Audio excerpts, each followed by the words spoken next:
کسی نے کہا کہ آقا علیہ الصلوۃ والسلام کو شہید کر دیا گیا، تو کچھ مسلمانوں نے تلواریں چھوڑ دی کہ اگر محمد علیہ الصلوۃ والسلام دنیا سے چلے گئے تو پھر ہم کس کے لیے لڑیں گے، لوگ رونا شروع ہو گئے۔ تو اللہ نے پھر یہ آیت اتاری کہ محمد علیہ الصلوۃ والسلام اللہ کے نبی اور رسول ہیں، ان سے پہلے بھی انبیاء آتے رہیں گے، اگر وہ قتل کر دیے جائیں، شہید کر دیے جائیں یا دنیا سے چلے جائیں تو کیا تم حق کا راستہ چھوڑ دے گے؟ معلوم یہ ہوا کہ پیغمبر دوسری دنیا میں جا سکتا ہے، لیکن پیغمبر کے فالور جو ہوتے ہیں وہ استقامت کے ساتھ دین پہ لگے رہتے ہیں اور وہ دین کو نہیں چھوڑا کرتے۔ اور آگے اللہ فرماتا ہے کہ پریشان نہیں ہونا، اللہ کے حکم کے بغیر کسی کو موت نہیں آ سکتی۔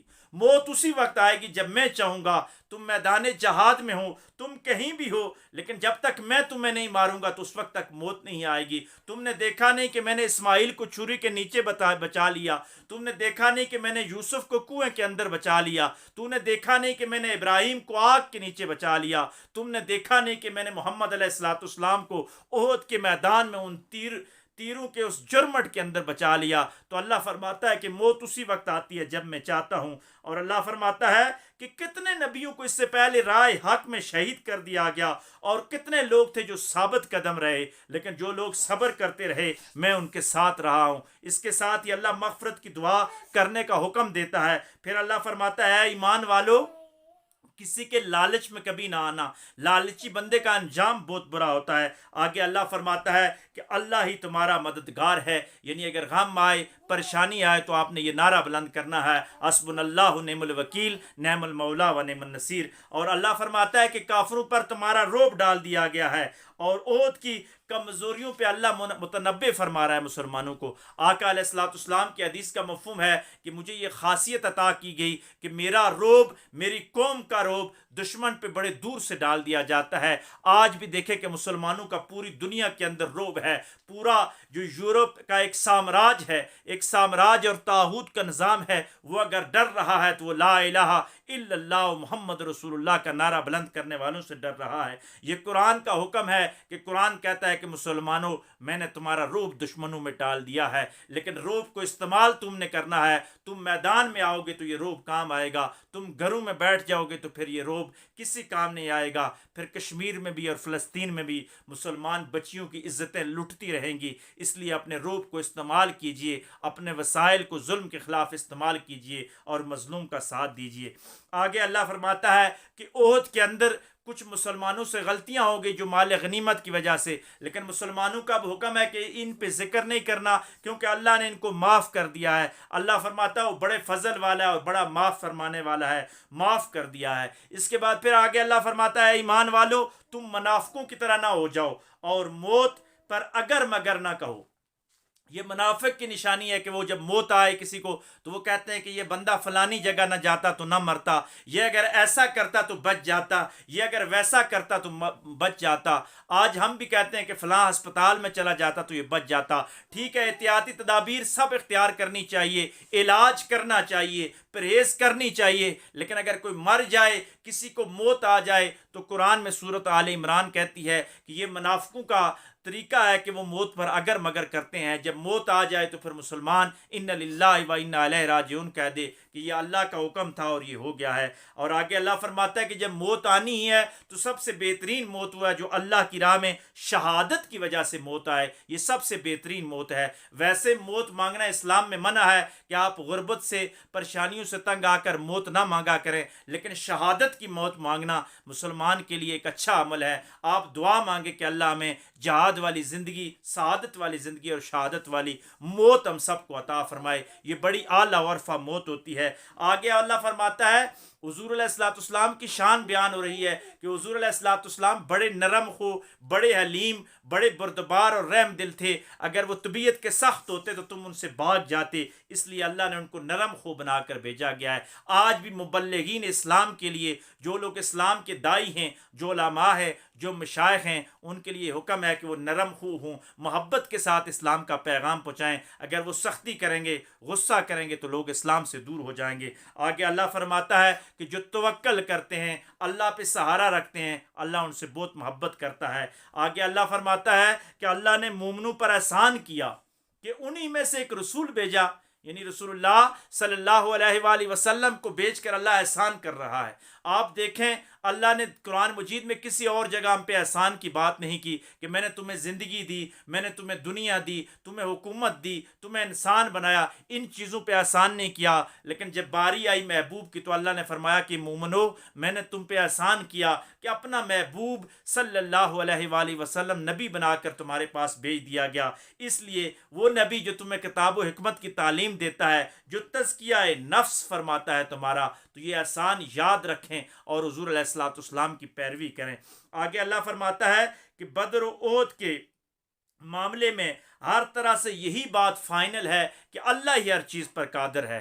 بدر میں وہ چاہے تو فرشتے اتار کر تمہاری مدد کروا سکتا ہے، احد میں اگر تمہاری کسی کمزوری کی وجہ سے تمہیں کچھ مسائل کا سامنا ہوا تو اللہ کی طرف رجوع کیجئے، اللہ ہی ہر چیز پر قادر ہے۔ اور اللہ فرماتا ہے کہ احد میں نے حقیقت میں مومنوں کی آزمائش کی ہے کہ مومن اور منافق کی پہچان ہو جائے، کیونکہ جب آزمائش آتی ہے تو وہاں ہی حق اور باطل کا پتہ لگتا ہے۔ اس کے ساتھ ہی اللہ فرماتا ہے کہ شہید کو مردہ نہ کہو، شہید زندہ ہے اور اس کو رزق بھی دیا جاتا ہے، لیکن تم شعور نہیں رکھتے کہ شہید کیسے زندہ ہے۔ آگے اللہ فرماتا ہے کہ شہید اللہ کی عطا پر خوش ہو جاتا ہے۔ اس کے بعد اللہ فرماتا ہے کہ مشکل آئے یا پریشانی آئے، مومنوں کا کار ساز اللہ ہی ہے۔ مومن ہر وقت حسبنا اللہ نعم الوکیل، نعم المولا و نعم النصیر کا ورد کرتے ہیں۔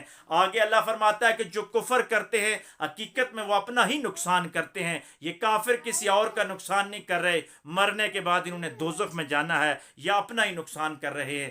آگے اللہ فرماتا ہے کہ جنہوں نے ایمان کے بدلے کفر خریدا انہوں نے بڑے گھاٹے کا سودا کیا ہے اور اللہ کے عذاب کا جلد ان کو سامنا کرنا پڑے گا۔ آگے اللہ فرماتا ہے کہ اللہ اگر کسی کو مہلت دے رہا ہے، وہ صحت ہو، وہ خوشحالی ہو، وہ اگر مال و دولت ہو، تو اس مہلت سے اگر کوئی ناجائز فائدہ اٹھا رہا ہے تو وہ جلدی توبہ کرے، کیونکہ اللہ منافقوں اور کافروں کو مہلت دیتا ہے، لیکن مہلت کے بعد اللہ کہتا ہے کہ جب میں پکڑتا ہوں تو میری پکڑ بڑی سخت ہوتی ہے۔ آگے اللہ فرماتا ہے کہ میں خبیث اور طیب چیزوں کو الگ الگ کر دوں گا اور اپنے نبیوں کو غیب کی خبریں بتاتا ہوں۔ یعنی منافق جو گھس بیٹھ کے بیٹھے ہوتے ہیں آپ کے اندر، اللہ فرماتا ہے میں اپنے نبی کو بتا دیتا ہوں کہ کون منافق ہے اور کون مومن ہے۔ غیب کی خبریں اپنے نبیوں کو عطا ہو جاتی ہیں۔ اس لیے منافقین اگر کسی صف میں آ جائیں تو وہ کسی کا نقصان نہیں کرتے بلکہ اپنا نقصان کرتے ہیں۔ آگے اللہ فرماتا ہے کہ جو بخل ہے، بخیل کی سخت ممانت آئی ہے، صحیح اللہ کی بارگاہ میں پسند ہے، لیکن بخیل جو اندر سے ہر وقت جلتا رہتا ہے، کڑتا رہتا ہے، قرآن نے اس کی سخت مذمت کی ہے۔ اور آگے اللہ فرمایا بخیل کے لیے دردناک عذاب ہے۔ اور بڑی خوبصورت بات کی کہ حضور علیہ الصلوۃ والسلام نے جب اللہ کی راہ میں صدقہ دینے کی بات کی تو یہودیوں نے تانا مارا کہ کیا اللہ فقیر ہو گیا کہ اللہ کو پیسہ چاہیے، اللہ کو مال و دولت چاہیے، اللہ کو زکوٰۃ چاہیے؟ تو اللہ نے قرآن میں کہہ دیا کہ یہودیوں نے کہا کہ اللہ فقیر ہو گیا ہے۔ معاذ اللہ، اللہ فقیر نہیں ہوتا، لیکن یہودیوں یاد رکھنا یہ نبیوں کی گستاخیاں کرنا اور نبیوں کا قتل کرنا تمہارے لیے دردناک عذاب لے کے آئے گا۔ اللہ تو اس لیے ہمیں صدقے کا حکم دیتا ہے، قرض حسنہ کا حکم دیتا ہے کہ معاشرے میں کوئی غریب نہ رہے۔ مخلوق اللہ کا کنبہ ہے، اللہ مخلوق پہ خرچ کرنے کا حکم دیتا ہے۔ اللہ کہتا ہے مجھے تمہارے مال و دولت کی کوئی پرواہ نہیں۔ اگر ساری اللہ تبارک و تعالیٰ فرماتا ہے کہ مخلوق میں سے ہر بندے کی خواہش اگر میں پوری کر دوں، جو وہ مانگے سب کو میں دے دوں، اور پھر بھی میرے خزانوں میں اتنی بھی کمی نہیں آتی جتنی ایک سوئی اگر ڈبوئی جائے سمندر کے اندر اور اس کے اوپر جتنا پانی لگتا ہے، اللہ کے خزانے پھر بھی کم نہیں ہوتے، کیونکہ وہ مالک ہے، وہ ان اللہ علی کل شیء قدیر ہے۔ اللہ فرماتا ہے کہ یہودیوں پر اپنی کرتوتوں کی وجہ سے ان پر عذاب آئے گا۔ اللہ کسی پہ ناحق ظلم نہیں کرتا، ناحق کبھی بھی کسی پہ عذاب نہیں ڈالتا۔ اور آگے اللہ فرماتا ہے کہ تم اپنے اگر بلند بانگ دعووں میں سچے ہو، یہودی کہتے تھے کہ ہمارا بڑا اچھا مذہب ہے، تو فرمایا اگر تم سچے تھے تو تم نے انبیاء کو قتل کیوں کیا؟ تم نے بنی اسرائیل کے انبیاء کو پہلے قتل کیا، ان کی گستاخیاں کی۔ اور آگے پھر اللہ فرماتا ہے کہ اے نبی صلی اللہ علیہ وآلہ وسلم، اگر یہ تمہیں جھٹلاتے ہیں، تمہاری تکذیب کرتے ہیں، تم پہ ایمان نہیں لاتے، تو تم پریشان نہ ہونا۔ انہوں نے پہلے بھی نبیوں کو جھٹلایا، یہ کوئی نئی بات نہیں ہے یہودیوں کی۔ یہودی ہمیشہ انبیاء کو جھٹلاتے رہے ہیں، لیکن پریشان نہ ہونا۔ اس کے ساتھ اگلی آیت کل نفس ذائقۃ الموت، کہ ہر زی روح چیز نے موت کا ذائقہ چکھنا ہے، وہ یہودی ہو، وہ نصرانی ہو، وہ عیسائی ہو، وہ مسلمان ہو، ہر انسان نے جس نے بھی روح لیا ہے اس نے موت کا ذائقہ ضرور چکھنا ہے۔ ہاں، ذائقے میں فرق ہے، کفر کا ذائقہ الگ ہوگا، مسلمان کا ذائقہ الگ ہوگا، مومن کا ذائقہ الگ ہوگا، فاسق کا ذائقہ الگ ہوگا۔ کچھ لوگ مر کر جی جائیں گے اور کچھ لوگ جیتے جی بھی مر گئے ہیں۔ آگے اللہ فرماتا ہے کہ میں کسی کا عمل ضائع نہیں کروں گا، سب کو اجر دوں گا۔ آگے اللہ فرماتا ہے کہ یہ دنیا دھوکے کا گھر ہے، اس دنیا کے دھوکے میں کبھی نہ آنا، یہ دنیا دھوکے کی چیز ہے، تم آخرت کی ضرور تیاری کرنا۔ آگے اللہ فرماتا ہے کہ ضرور میں تمہیں دنیا میں آزماؤں گا تاکہ مجھے پتہ چل جائے کہ صابر لوگ کون ہیں اور متقی لوگ کون ہیں۔ حقیقت میں جو صبر کریں گے اور تقوی کے راستے پہ چلیں گے وہی کامیاب ہوں گے۔ آگے اللہ ان مذہبی زعماء کی بات کر رہا ہے، وہ اہل کتاب کے ہوں یا موجودہ ہوں، جنہوں نے کم قیمت پر اللہ کی آیتوں کو بیچا، لوگوں کو صحیح دین نہیں سکھایا، تو اللہ فرماتا ہے کہ انہوں نے گھاٹے کا سودا کیا ہے کہ کم قیمت پہ بیچا ہے۔ بیسیکلی یہ آیت اہل کتاب کے ان مذہبی زعماء اور علماء کی طرف ہے جنہوں نے اپنی قوم کو گمراہ کیا اور حق اور سچ کی تعلیم نہیں دی، وہ یہودی علماء ہوں یا عیسائی علماء ہوں۔ لیکن آج کے مسلمان علماء کو بھی سبق سیکھنا چاہیے کہ میں لوگوں کو تفرقہ بازیوں سے نکال کر توحید اور رسالت کی سچی تعلیم دینی چاہیے۔ کہیں ایسا نہ ہو کہ ہمارا انجام بھی ایسا ہو جائے کہ جس طرح اللہ فرما رہا ہے کہ کم قیمت پر انہوں نے میری آیتوں کو بیچا۔ آگے اللہ فرماتا ہے کہ جو کچھ زمین اور آسمان میں ہے یہ سب کچھ اللہ کا ہی ہے اور اللہ ہر چیز پر قادر ہے۔ آگے اللہ فرماتا ہے کہ دن اور رات کے بدلنے میں تفکر کرو، اس میں ایمان والوں کے لیے بڑی نشانیاں ہیں۔ پھر آگے اللہ نے کمال بات کی کہ وہ لوگ جو کھڑے، بیٹھے، لیٹے یا کروٹیں بدلتے ہوئے اللہ کو بہت یاد کرتے ہیں اور زمین و آسمان میں تفکر کرتے ہیں، یہی لوگ کامیاب ہوں گے۔ اس لیے معزز سامعین، ہر وقت اللہ کو یاد کرنا چاہیے، سبحان اللہ کا ورد کرنا چاہیے، الحمدللہ اللہ اکبر کا ورد کرنا چاہیے۔ یہ زبان ہماری ہر وقت اللہ کے ذکر سے تر ہونی چاہیے۔ آگے اللہ فرماتا ہے کہ مجھ سے دعائیں مانگو، ایمان کی، فرشتوں پہ ایمان، ملائکہ پہ ایمان، ان ایمان لانے کے بعد پھر دوزخ سے پناہ مانگو اور جنت عطا کرنے کی بات کرو، اللہ ان کو جنت عطا فرما دیتا ہے۔ پھر آگے اللہ نے تخصیص کر دی کہ یہ صرف مرد ہی نہیں بلکہ کوئی عورت ہو یا مرد، جو بھی نیک اعمال کیا، جس نے اللہ کی راہ میں ہجرت کی، جس نے نیکیاں کی، نیک کام کیے، وہ ضرور جنت میں داخل ہوں گے۔ اور آگے فرماتا ہے اللہ کہ یہ کافروں کی ترقیاں، کافروں کا شہروں میں پھرنا، کافروں کی مادی ترقی تمہیں برباد نہ کر دے، ان کے زرق برق رنگینی لباس دیکھ کے آپ نے دھوکے میں نہیں آنا، بلکہ یہ 4 دن کی بہار ہے، اس کے بعد پھر ان کو دوزخ میں سخت عذاب دیا جائے گا، لیکن مسلمان کو آخرت میں جنت دی جائے گی۔ آگے اللہ فرماتا ہے جو لوگ اللہ سے ڈرتے ہیں، تقوی کے راستے پہ چلتے ہیں، ان کو جنت الفردوس عطا کروں گا۔ آگے اللہ فرماتا ہے جو اہل کتاب آگ کی طرف آگے ان کے لیے بڑا اجر ہے۔ یعنی یہودیوں اور نصارہ کے سب لوگوں کو برا نہیں کہا، ان میں جو لوگ ریسرچ کرتے ہیں، جو حق کی طرف آنا چاہتے ہیں، تو اللہ کہتا ہے کہ میں ان کو اجر دوں گا اور اجر عظیم دوں گا۔ آگے پھر اللہ فرماتا ہے کہ ایمان والو صبر کرو اور ثابت قدم رہو تاکہ تم کامیاب ہو جاؤ۔ یہاں پہ صبر اور ثابت قدمی کے ساتھ ہی سورۃ آل عمران کا خاتمہ ہو جاتا ہے۔ اس کے بعد سورۃ النساء شروع ہو جاتی ہے۔ سورۃ النساء مدنی سورت ہے، یہ بھی ہجرت مدینہ سے بعد نازل ہوئی ہے۔ مدینے میں کی صورت ہے اس لیے احکامات کی بات ہوتی ہے، اور اس میں عورتوں کی خاص بات ہے کہ عورتوں کے لیے اللہ نے پوری صورت قرآن میں نازل کر دی۔ النساء، مردوں کے حوالے سے الرجال کے نام سے صورت نہیں ہے، تو عورتوں کی خاص بات، عورتوں کے معاملات اس میں اللہ تبارک و تعالیٰ نے زیادہ اتارے ہیں۔ اور اسی میں ہی یہ جو صورت ہے یہ حضرت عائشہ صدیقہ رضی اللہ تعالی عنہا کی رخصتی کے وقت، یعنی جب حضور علیہ الصلوۃ والسلام کے گھر پہنچ گئی اس کے بعد یہ صورت نازل ہوئی ہے۔ یہ عورتوں کے نام پر اتری ہے، اور اس پہ سب سے پہلے اللہ نے کیا فرمایا کہ اے لوگو اللہ سے ڈرو جس نے آدم علیہ السلام سے سب کو پیدا کیا، انہی سے حوا علیہ السلام کو بنایا، ساری کائنات کو بنایا، اور اللہ فرماتا ہے صلح رحمی کرو، رشتہ داروں کے ساتھ اس نے سلوک کرو۔ اس کے ساتھ ہی اگلی آیت میں اللہ فرما رہا ہے کہ یتیم کا مال کبھی نہ کھانا، یتیم کا مال کھانے کی ممانعت ہے۔ اور آگے اللہ فرماتا ہے کہ یتیم لڑکیوں کے ساتھ اگر نکاح کرو تو ضرور ان کے ساتھ انصاف کرو، کیونکہ ان کے والدین نہیں ہوتے، یتیم لڑکی کے ساتھ کبھی ظلم نہ کرنا۔ اور آگے اللہ فرماتا ہے کہ نکاح کرو 2 سے، 3 سے، 4 سے، لیکن شرط یہ ہے کہ اگر تم انصاف کر سکو، اگر تم انصاف نہیں کر سکتے تو پھر تم ایک پہ اکتفا کرو۔ آگے اللہ فرماتا ہے کہ عورتوں کا جو مہر ہے ان کو خوشی خوشی دے دیا کرو، لیکن اگر وہ واپس کر دیں تو آپ کے لیے جائز ہے، آپ مزے لے کر اس کو کھا سکتے ہیں۔ آگے اللہ فرماتا ہے کہ جو خود کھاؤ وہی اپنی بیویوں کو کھلاؤ، جو خود پہنو وہی اپنی بیویوں کو پہناؤ۔ اور آگے اللہ فرماتا ہے کہ اپنی بیویوں کے ساتھ اچھی بات کرو، نیک بات کرو۔ آگے فرماتا ہے اللہ کہ جب یتیم، اگر آپ کے رشتہ داروں میں کوئی بندہ یتیم ہو جاتا ہے، آپ کو اندیشہ ہے کہ اس کا مال ضائع ہو جائے گا، وہ چھوٹی عمر میں ہے، تو آپ اس کا مال سنبھال کر رکھ سکتے ہو اپنے پاس، لیکن جو یتیم بالغ ہو جائے، یتیم عقل مند ہو جائے، تو اللہ فرماتا ہے احسن طریقے کے ساتھ اس کا مال اس کو واپس کر دو۔ اور آگے اللہ فرماتا ہے کہ مردوں اور عورتوں کا وراثت میں حصہ ہے۔ ایسا نہیں ہے کہ وراثت میں صرف مرد کا حصہ ہے، بلکہ اللہ فرماتا ہے کہ تقسیم وراثت میں عورتوں کا بھی حصہ ہے۔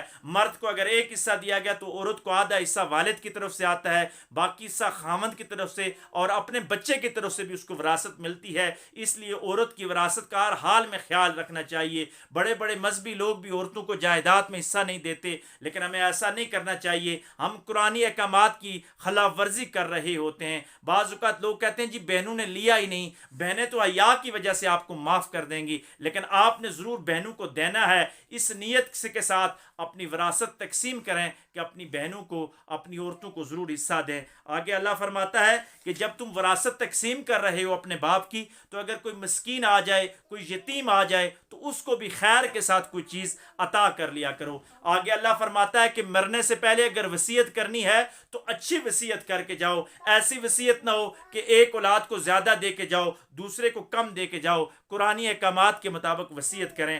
آگے اللہ فرماتا ہے کہ جو لوگ یتیم کا مال کھاتے ہیں وہ اپنے پیٹ میں آگ بھرتے ہیں اور قیامت کے دن ان کو آگ میں جلایا جائے گا۔ آگے پھر اللہ فرماتا ہے وراثت کی بات ہے کہ عورت کا آدھا حصہ، ایک حصہ مرد کا، 1/6 حصہ والدین کا، اسی طرح والدہ کا حصہ، باپ کا حصہ، اولاد کے سارے حصے۔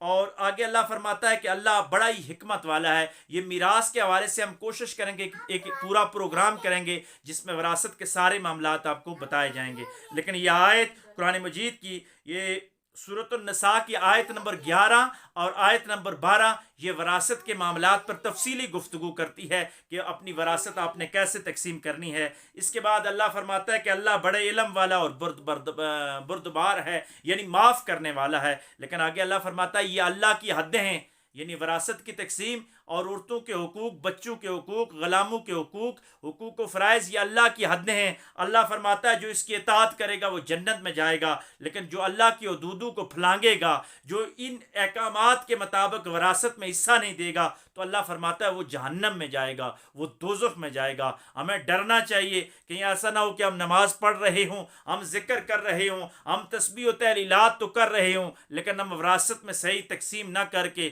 ہم وراثت کی حصہ داریاں غلط کر کے کہیں آخرت میں اپنے لیے عذاب کے مستحق نہ ہو جائیں۔ اور آگے اس میں ایک خاص بات بھی اللہ نے فرمائی کہ جب تم اولاد کو حصہ دے رہے ہو تو کسی ایک کو اگر زیادہ دو، دوسرے کو کم دو، تو اللہ کہتا ہے تمہیں نہیں معلوم کہ تمہاری اولاد میں سے کون تمہارے لیے بہتر ہے، ہو سکتا ہے جسے تم کم دے رہے ہو وہی تمہارے لیے بہتر ہو۔ اس لیے اللہ فرماتا ہے کہ انصاف کا معاملہ کیا جائے۔ اس کے ساتھ ہی پھر زنا کی بات ہوئی کہ اگر کسی پہ زنا کی تہمت لگے تو 4 گواہ لے کے آؤ۔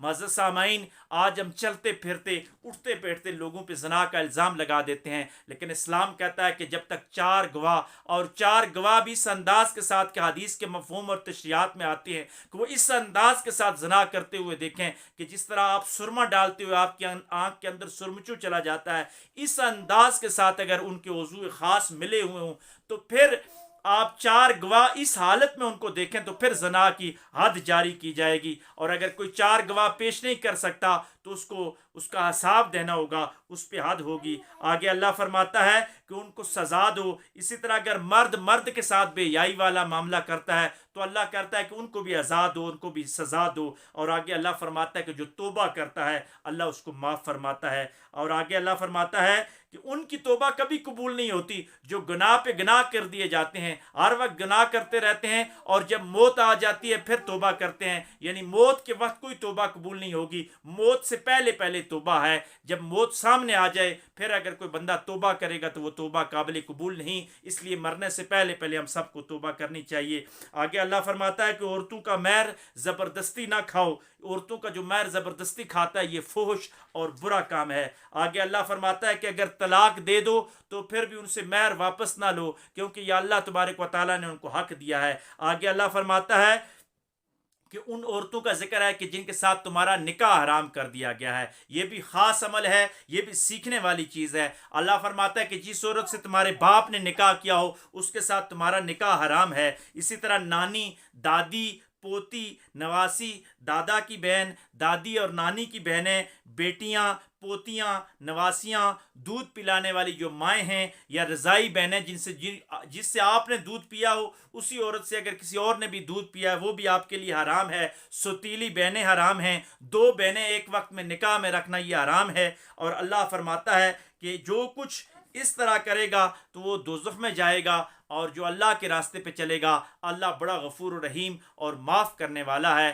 سورۃ النساء بڑی خاص خانگی معاملات میں سورۃ النساء اور سورۃ النور.